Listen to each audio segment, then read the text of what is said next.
Like myself, I'm sure the vast majority of people only think of a hospice, and this is going to sound silly, they think of it as a hospice where people are on wards and are here for the last few days of their life, you know.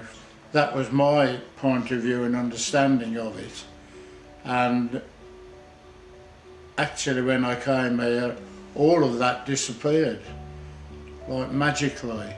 And I think that there are a lot of people who don't understand the type of work or the work that you do here, and if they did, when they got invites, they wouldn't be like a lot of people saying that's not for me and just put it on one side. If they would only take the time like I did to have a change of thought and say, well, I'll go and try it.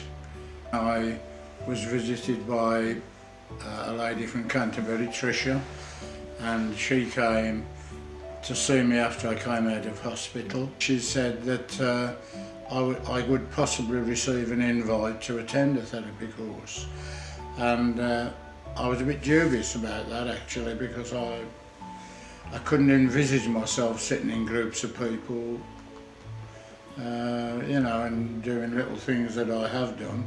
But I changed my mind and I said yes, I would go, and then I got a letter from you, Leanne, inviting me here. The therapy class that I've had here with Leanne and Karen, I think that turned in, or has turned in, to the highlight of my week, because the driver comes, I get out for a day, I have the company of people my own age or a little bit younger, and I enjoy it because it's a completely different world. I think from the minute I arrived, my concept of a hospice started to change. I thought it only a place where people came perhaps to spend the last few days. When I got here, I find that that was completely different, because I was greeted as I got out of the courtesy car that I'd arranged, and then I met up with Leanne and Karen.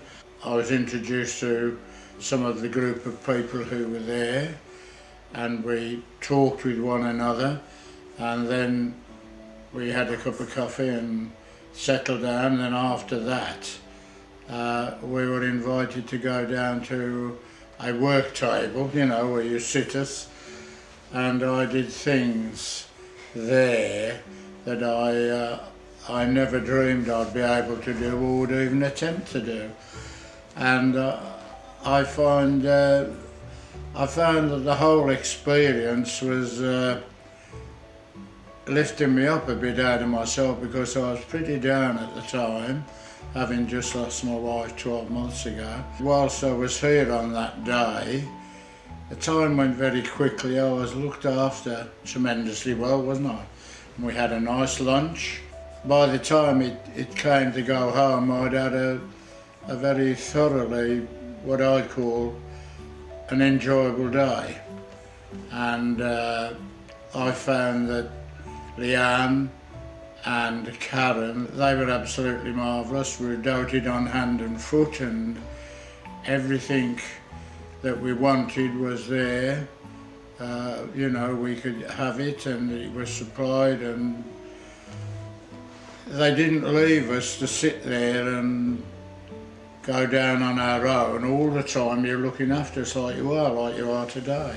That's my first venture into Pilgrims Hospice. The only other time I'd encountered them was when Edgar, my wife, was not well. The lady Trish who came to see me was the lady who came to see me about Edgar. She explained everything to us, and it was so lovely the way she put it all across. Then when she appeared after I came out of hospital, she was just as lovely and explanatory about everything as you could be when someone tells you you're not going to get better. I just want to dwell on the people who came to us, or came to me, like Trish from the hospice, and all the wonderful care and attention I've had since I've been up, and that is the truth. I mean, it's absolutely wonderful.